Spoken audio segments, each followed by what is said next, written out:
Hello and welcome to the Fisherman's Post Saltwater Podcast series. This episode is titled Slip Cork Fishing for Inshore Slams. I'm going to be talking with Captain Chris Ossmann of Fine Catch Fishing Charters out of the Little River, South Carolina area.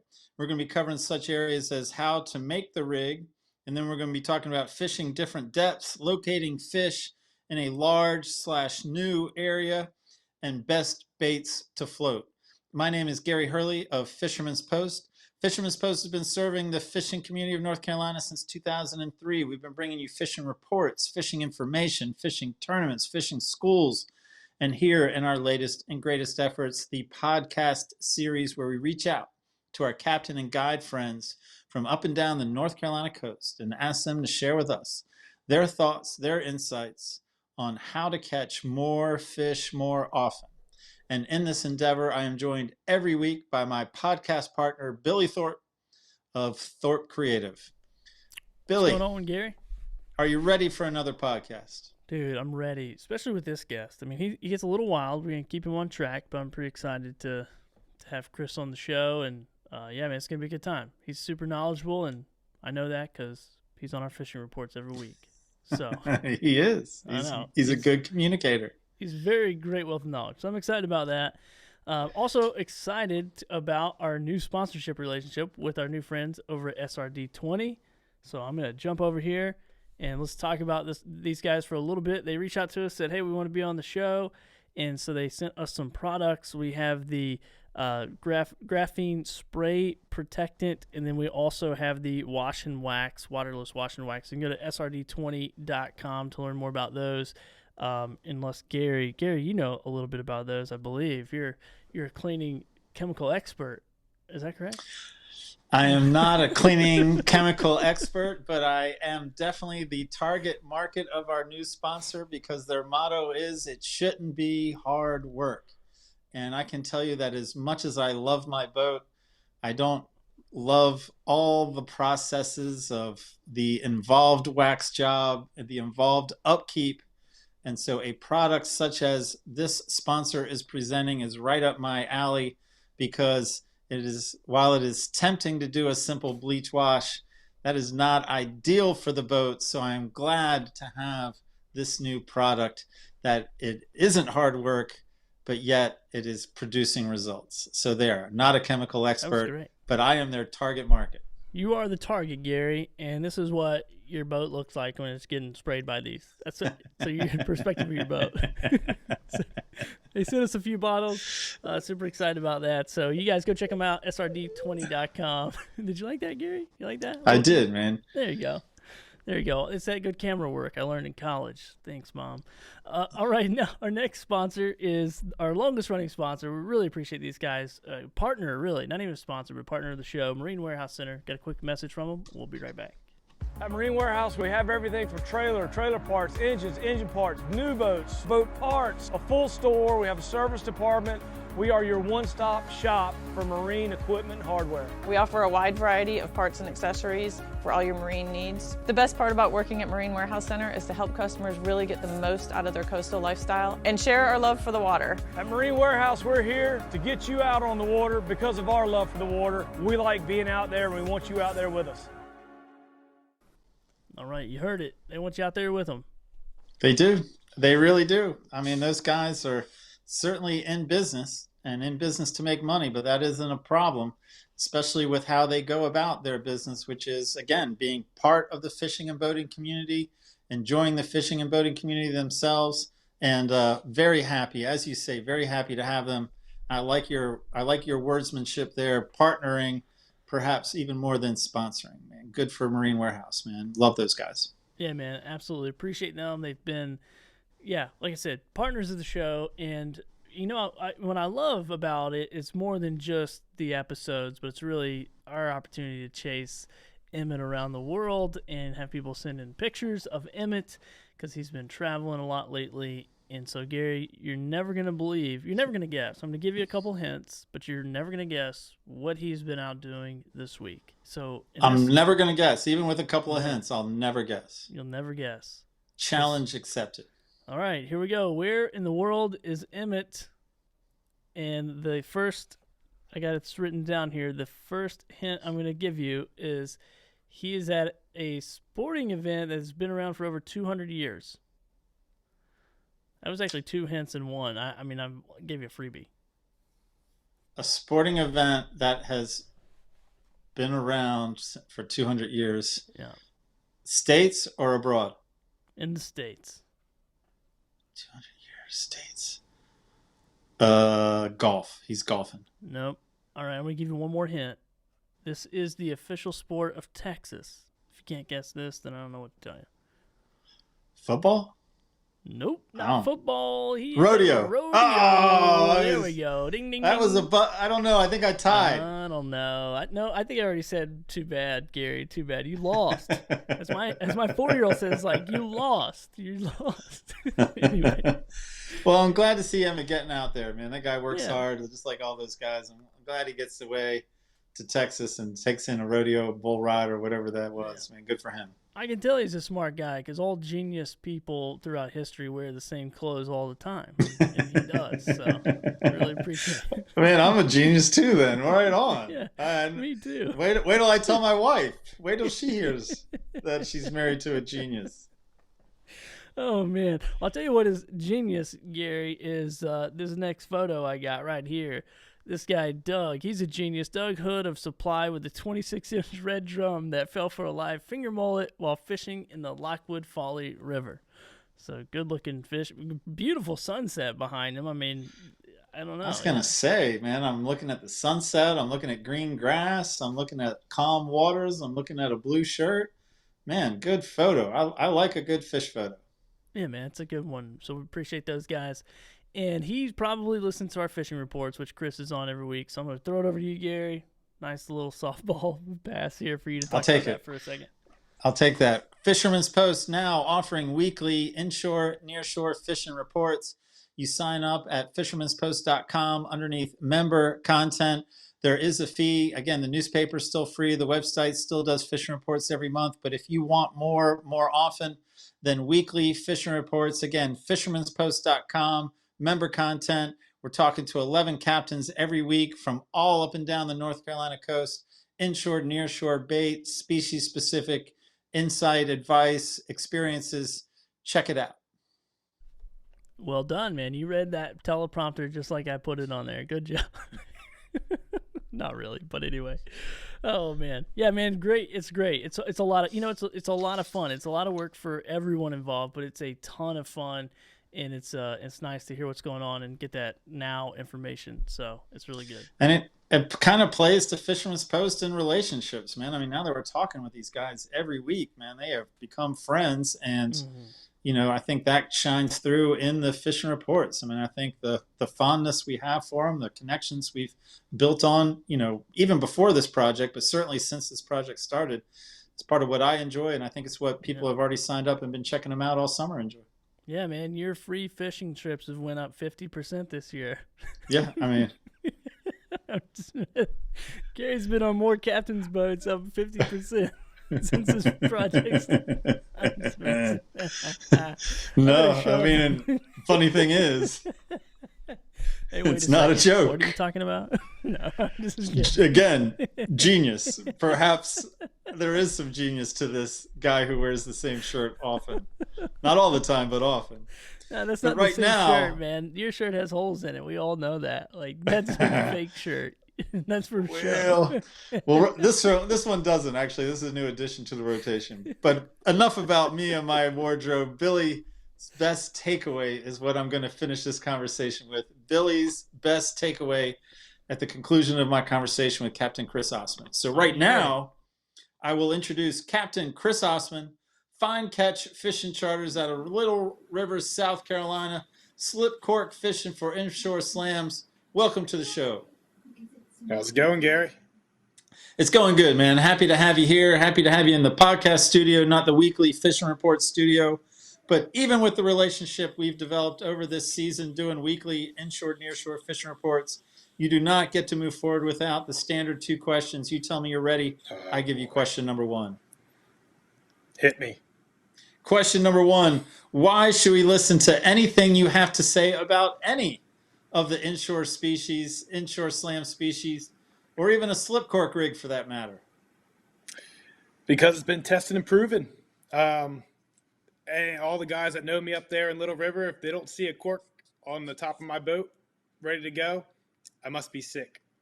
But it's a great way to find fish, and it is a great way to catch fish. And it's a fun way, too. I mean, when you're a kid and you start bobber fishing and to get to do it again and catch real big fish, it just hits a spot in my heart for it. Well, all right. I'm going to move on to question number 2. And I'm rereading my question number 2 that I put together, I think, a week or so ago when we first thought we were going to do this podcast. And I'm actually feeling like I might have been a little lazy on this one. And because what I did is I played off of Oz and Ossmann, but it's not Oz, it's Osman. But I said, Oz, all right, I'm going to give you a couple of trivia questions in reference to the Wizard of Oz. Are you ready for Wizard of Oz questions? Let's do it. Question number 1. What was the Cowardly Lion's costume made out of? What was it made out of? Yeah. The Cowardly Lion's costume.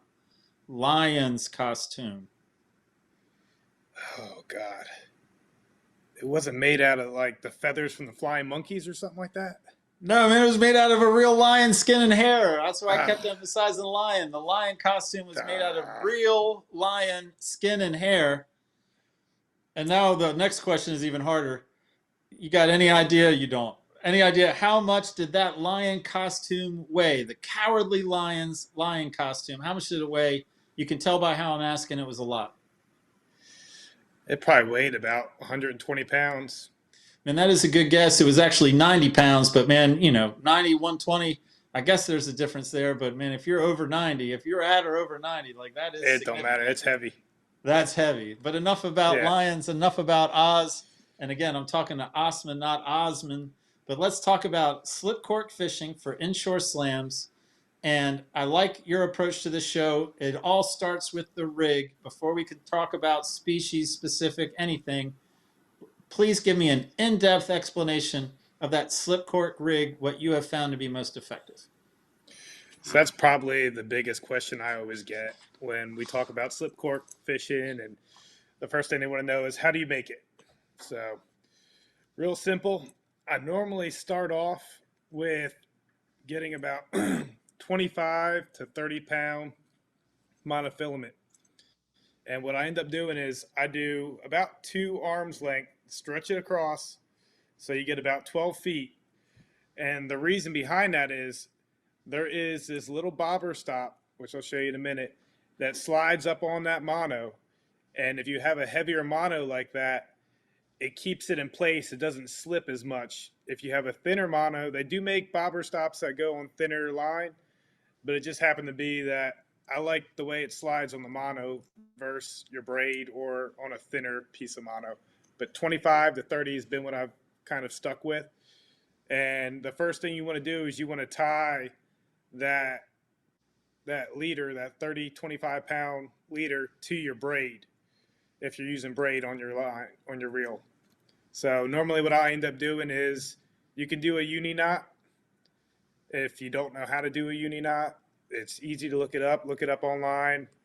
If I did it on the camera right here, you'd never see it. But there's a couple other knots that are pretty good too. You want a fairly small knot that kind of slides up and down the guides, because that knot's going to run you back up on your spool there. So that, like, the FG knot's a good one too. And you can use a blood knot, Albright knot, but I prefer to use the uni. So once you get that line tied on there, what you're going to do is you got this little bobber stop, and it's real hard to see. I can try to put up to the camera right there. Yeah, we can see it. So there's a little metal ring that comes with this piece right here. You slide your line, the end of your line, through that little metal ring, pinch it over, and then slide that bobber stop, that rubber piece, up onto your main line. And that'll slide up top here. And then what you do is next, you grab a little bead, take that bead, something that won't go over that bobber stop right there, the hole on there, Then what you do is you get your cork. Could be any kind of cork. I mean, most important with the cork, whatever size cork judges how much weight you put on this. So the bigger the cork, the bigger the weight you're going to put. The lighter, smaller cork, the lighter the weight you're going to put on there. Once you get the cork on there, then you got another decent sized bead to go in between the weight. It's almost a buffer between the cork and your sinker right here. And then you slide another one to go right there, right before your swivel. Tie your swivel on there, and that is your main part of the actual slip cork rig up top. Once you get past the swivel there, of course, you're going to tie a leader that goes to a treble hook, was normally what I end up doing. But I normally use about a 15-pound fluorocarbon leader from my swivel to my hook. Right there's a treble hook. Depending on what size baits I'm using, will judge how big the treble hook I'm using. If I'm using big shrimp or big mullet, it's normally going to be like a number 4. If I'm using real small baits, little mud minnows or smaller shrimp, it's going to be a 6. And the one secret that, I don't know if it's really a secret, but I've told people, I always like gold hooks. This one's kind of old, so you can't tell, but the gold hooks always seem to produce more fish for me. I've put them side by side by a bronze hook, silver hook, and the gold one just outfishes it every time. But that is basically the gist of that slip cork rig. Of course, you can tie like your regular uni knots or fisherman's knot to get on these pieces right here. But for this size cork right here, I think they label this one as like a 1.5 size cork. But I have a 3/4 ounce weight on this one right here that runs about either 3/4 or 5/8 is normally what I'll use for that. There's those big Billy Bob sinker ones, the ones that are 2-colored, multicolored. If I use the medium size one on that, I tend to use like a 1 ounce weight, which if the heavier the weight you go, will help you in faster currents. We'll get to that a little bit later too, but the heavier weights will keep that bait down while the current's moving as well. Okay, so the 3/8, is that probably your best recommendation for an all around? And I understand about the cork, and I understand about the water that we'll talk, the speed of the water that we'll talk about later. I'm just thinking, my average listener viewer, was probably just like to tie one or a couple on, and at least using it as a multi-purpose to start, and then figure out if they need to upgrade. 3/8 is where you'd have them start. I'd start at a half. At a half. Yeah. And then that fluoro leader, what was I seeing? Like 12, 16 inches long? Does that matter much? I will tell you this. The longer the leader, the quicker you got to be on the draw. The shorter the leader, I feel like you get a easier hook set because you got to figure if this fish, he takes his hook and it's out here and it gets away, you got to make up that time. So if you're not fast on the draw, like if you're not paying attention to your cork going under and quick to flip your bail and, retrieve it, I would go a little bit shorter. I mean, you could probably even do this like half this length right here. We'll call it like, I wouldn't go any shorter about 4 or 5 inches, and I wouldn't go any longer than about 12. Okay. All right, man. That was a pretty detailed explanation of the rig. That was exactly what I was hoping you would do. Anything else to mention about the rig, like mistakes people make when they're tying it, or places to really focus on? Because if you get that wrong, it can throw it off. Probably more or less using it when you're drifting the rig. You're letting that line come off the bail, and you have your bail off your spool, and the bail's open. So the best way to do is like hand positioning wise, you really want to have one hand kind of sitting right there where the bail is, and your other hand on the handle, and kind of keeping the rod tip down low in the water, especially if there's any wind. You definitely want to keep your rod tip down low so the line doesn't bow out on you, because you got to figure you're going to get some slack in your line, and the faster you can retrieve that slack and get tight on that fish, the better the hook set's going to be. So it's always to be ready to flip that bail and just start reeling. And then when you feel that fish, just kind of lift up on the rod. There's no setting the hook with a treble hook like that. It's literally you reel until you feel it tight and just lift up. That's it. Okay, so the pitfalls come with fish in the rig. There aren't really many pitfalls to tie in the rig. Again, you follow your instructions. There isn't a part of that process that people trip up. It shouldn't. Yeah, as long as you got the right beads on there. I mean, yeah, as long as you kind of go step by step, put the beads in between the weights there. And actually, putting the beads on there does make a little bit of a clacking noise too, that guys would use for popping corks as well.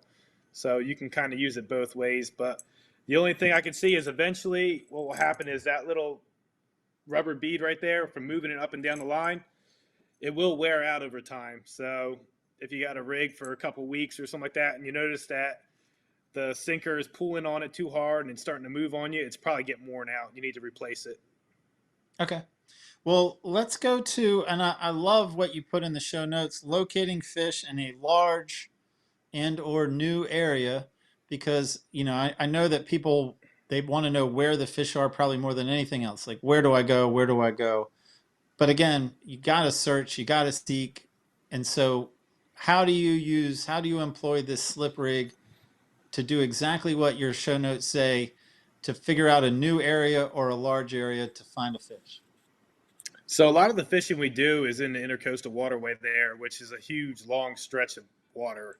A lot of areas are kind of scattered shell flats, and there's a lot of areas along that bank where those fish can be hiding.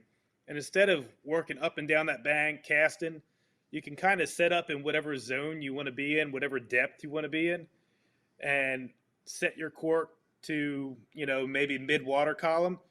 And depending on how much line you have on your spool, I mean, I've sent them to the bottom of the spool before.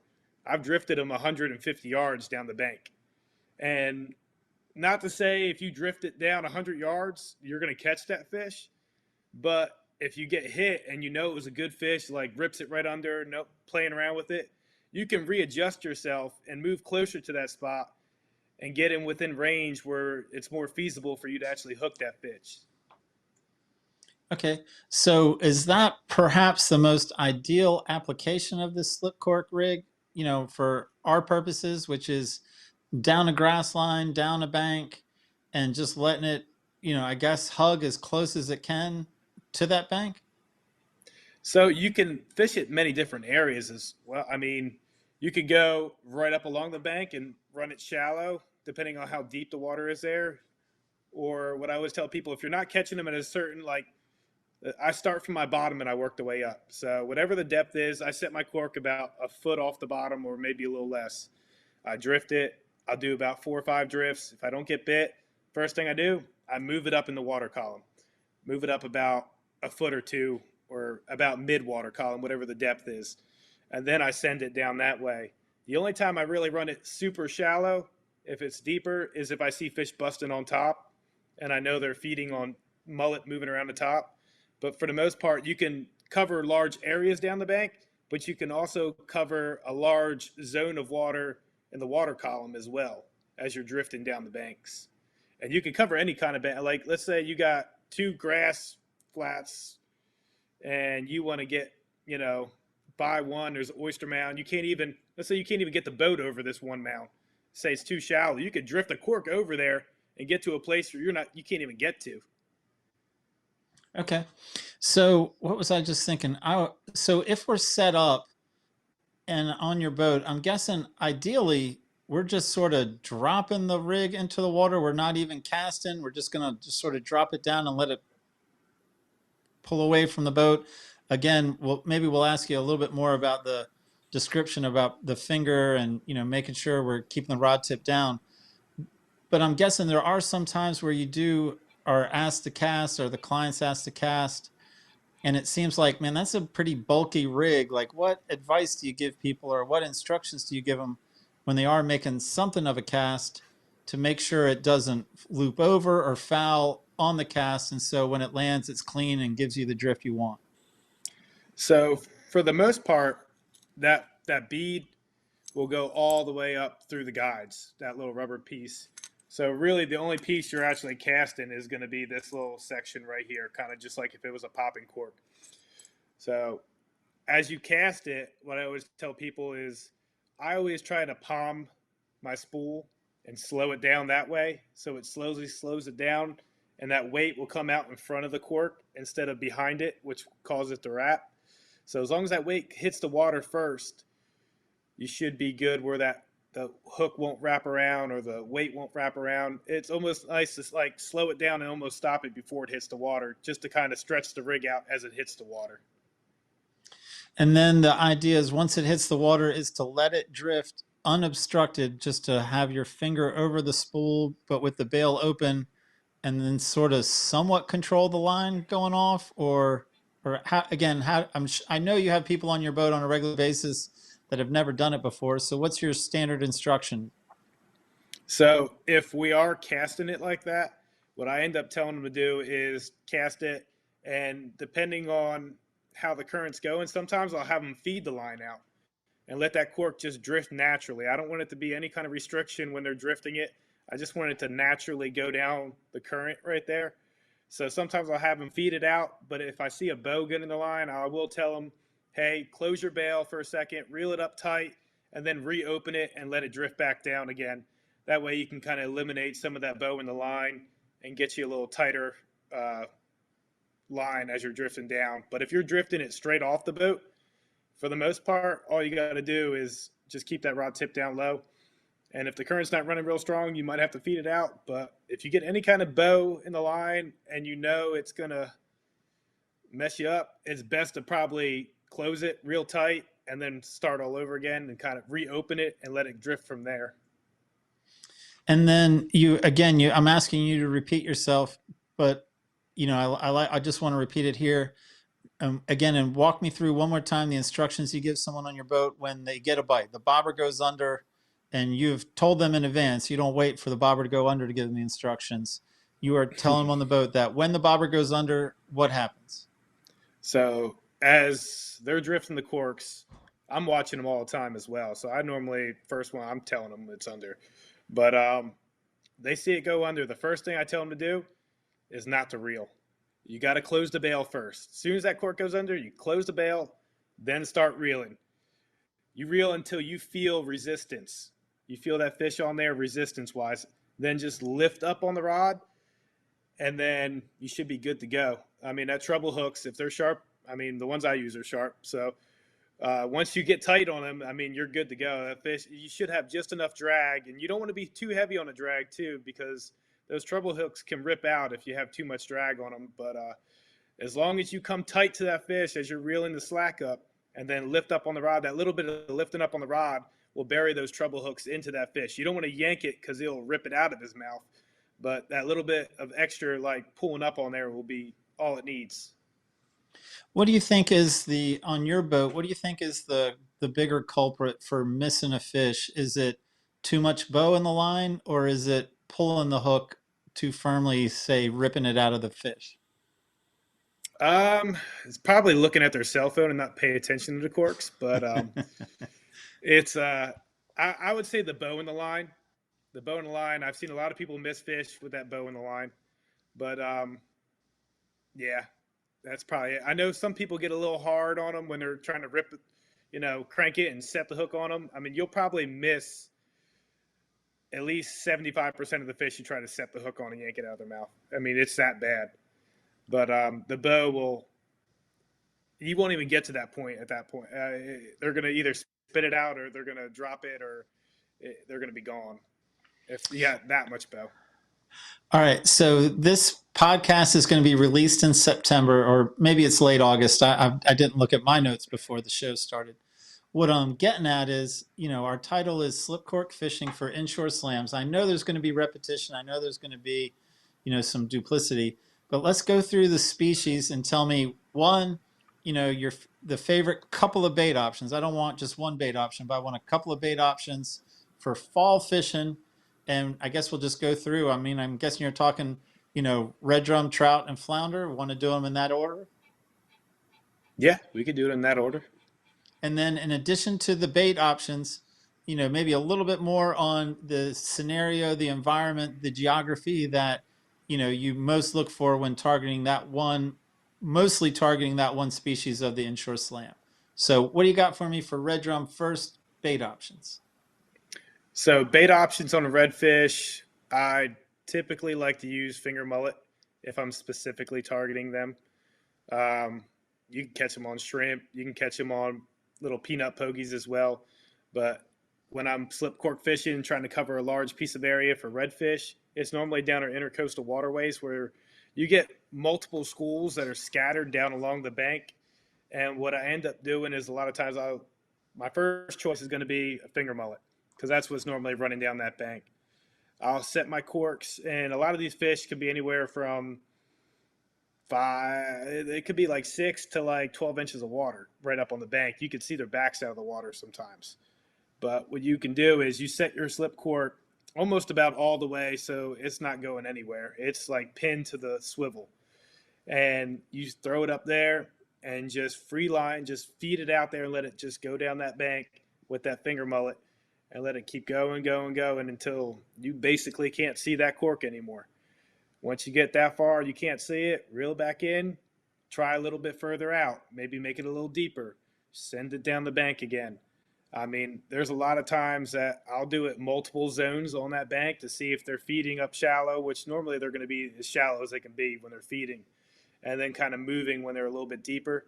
But I will switch it up sometimes. I'll even use some mud minnows as well. That's normally more of a spring thing, but the finger mullet definitely is number one choice in the fall. You can use the peanut pogies as well. The little trash fish on the bank, don't mess with them as much. But it's just you match the hatch. That's what they're eating on those banks. You can get the shrimp in there too, but your croakers and stuff will normally tear it apart before your redfish can actually get to it. Okay, on the finger mullet with a treble hook, what's the best way to hook a finger mullet with your treble hook on the slip cork rig? So I normally go through the bottom lip and out the top. I always tell people you want to hook them basically right about the front of the eyeballs and through the head there. You want it to be just like even with the eyeballs. You don't want to go past the eyeballs because you'll brain them and they'll kill them, but just right on the front of the eyeballs and up. That's just enough meat to keep that treble hook on him and he won't fall off for you. And you got 2 other hooks exposed for when that redfish bites it.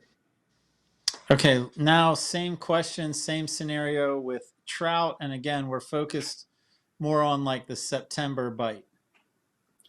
So probably for trout, I mean, the jetties is kind of one of our favorite areas to fish there. There's some intercoastal waterway spots too, but the jetties right there, they'll be up on the rocks for the most part. And that's when you're going to get into that casting method because we're not going to be right on the rocks to just drop it in and let it drift. We got to sit off the rocks. It's too dangerous to be that close. So we're going to be, 20 feet or so from the rocks, maybe a little further. And you're going to want to cast it out there. Normally I start about mid-water column from whatever the depth is I'm at right there. So around, depending on what tide it is, it could be anywhere from 5 to 6 feet down. I'll set my corks or 4 feet down and kind of move it around if I'm not getting bit. But a lot of times it's probably, I'd say about 5 foot I'd start at and then kind of go up or down from there. And you want to use your live shrimps, probably going to be your best bait for those trout out there. You get a decent size. If you're getting bigger shrimp, anything, probably about that big or so, you want to use that number 4. Anything smaller, you can get away with a number 6. But casting it up there, there's going to be a little bit of current that moves down, depending if you're fishing the inside or outside of those rocks. Let it free drift down those little rips. And as soon as that cork goes under, if you got, you might have a little bow because you're casting it out instead of just dropping it down. You just got to be quick on the draw and get ready to reel and come tight to that fish and try not to set the hook. That is the biggest thing. Try not to set that hook. And you're hooking, same question for hooking the shrimp on the treble hook. How do you instruct people to do that, or how do you do it? So the bigger shrimp, what I'll end up doing is I'll go right underneath the horn up top. There's a little bit of a gap there. The smaller ones, there's a little, you can see where the brain and the organs are in that shrimp, and there's a little bit of white in between it. Sometimes I'll go right there. The one thing you want to do is you don't want to hit any of the black spots on that shrimp. You hit them in the black spot there, that's just like stabbing you through the heart. So you're going to kill them a lot faster doing it that way. You hit the white spots and go right through. And always bring the barb all the way through the shrimp too. You'll have that little barb on the treble hook. Bring it all the way through and make sure it's locked in, because I've seen it before where you don't have that barb all the way through. That shrimp will fly off as you go to cast it. And if there was a scenario where Chris Ossmann couldn't use shrimp on his slip cork rig for trout, and on this particular day we just said, nope, you're going to go trout fishing, you're not going to use shrimp, then what would you might try?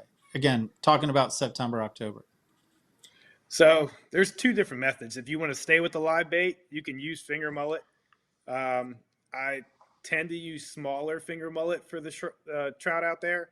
The bigger ones, I mean, unless you're just gator hunting for a trout, I normally try to use the smaller ones. But you can also use artificial baits on the end of that slip cork as well.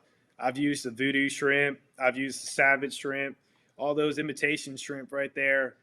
And typically with those, if you're drifting them down, occasionally I just come tight on line and give them a pop here and there to get those beads to clack on that weight.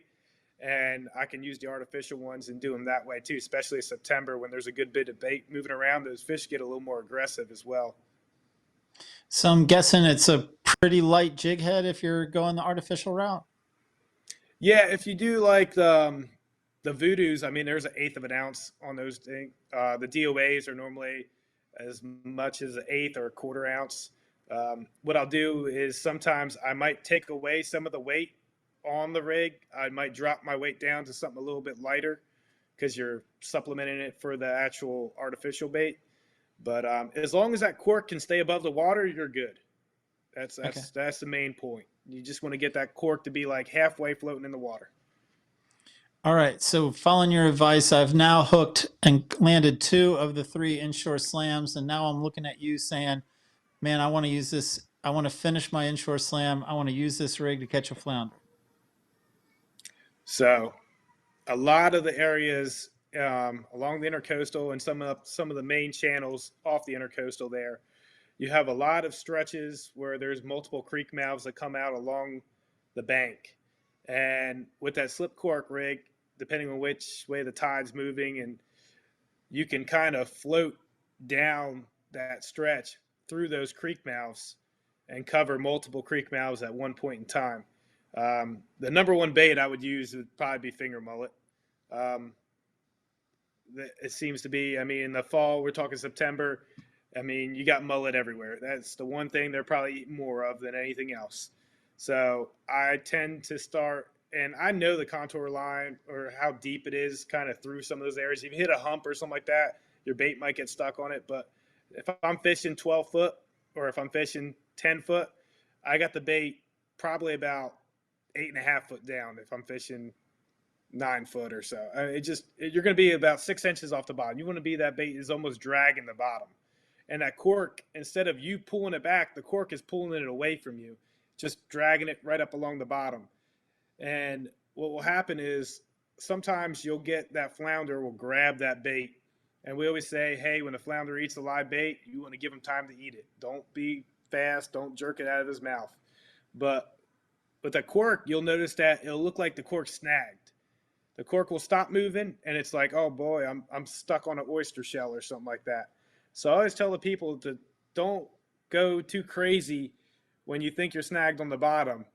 Reel it up real slow and see if you feel any resistance on there, and just keep reeling. Don't try to yank it off the bottom, because that flounder might just be sitting with it right in his mouth, and the cork is just kind of looking like you're snagged, but you're really snagged in a flounder's mouth is what you are. Right on, man. And I will guess I'll say, like, we covered the 3 inshore species. Anything else you like to target with that slip cork rig that aren't part of the top 3? Well, the sheep's head on the rocks sometimes can be really good. And the black drum, I mean, that's all bycatch. If you're using live shrimp, you'll catch them like sheep's head, you'll catch black drum, all up in the creeks using live shrimp as well. I mean, it's all bycatch. But I will say there's one fish that I've felt that I could actually catch better on the slip cork rig versus like just pitching a bait at them. You want to take a guess at it? Tripletail. You got it right there. Ah, Tripletail. Yep. You get on a buoy or a float and you can pitch it up to the point where it just stays right in his zone right there, to the point where you can see him take it and go off with it. A lot of times I've had people pitch baits at triple tail and never even knew, because they just swim back up with it. They never knew he was on there and then miss him. But with that cork, you can put a shrimp on there, pitch it out to him, and he'll smoke it. So that's your favorite triple tail bait, would be a live shrimp on the float rig. Yeah. All right, man. I think we've covered it, man. I think you've covered it extremely well.